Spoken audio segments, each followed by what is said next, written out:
These buildings once housed foreign Islamic State fighters.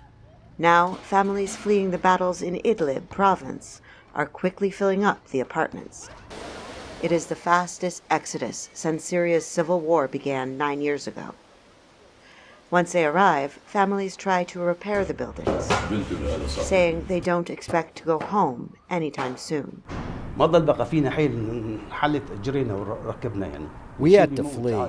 The memories are killing me inside. Imagine someone bleeding to death in front of you, and yet you cannot do anything. You are a human, and they are also a human.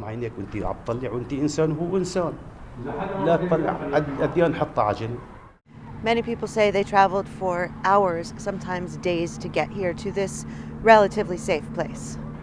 Most of the nearly 1 million displaced from Idlib in the past 3 months have gone north, towards the closed Turkish border, where aid groups have run out of shelters and children have frozen to death. If the war ends as expected, in a victory for Syrian President Bashar al-Assad, some families say they cannot go home because Idlib is known as a rebel stronghold, and they fear the government will arrest them, whether they were part of the rebellion or not. Local leaders say the only solution to the displacement crisis in Idlib after the war will be an agreement guaranteeing returnees' safety. The solution is security and stability. People can go home when the bombing stops. But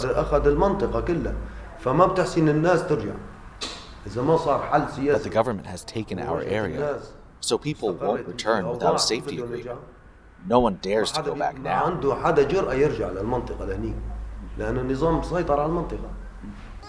But families say no agreement will bring back their loved ones, and that all of the current warring parties in Idlib are responsible for the carnage.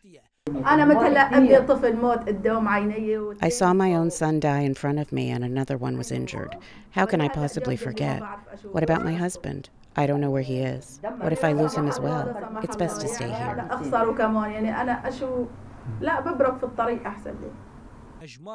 Aid workers expect the amount of families fleeing to surge when the battle reaches the provincial capital. More than half of the displaced are children.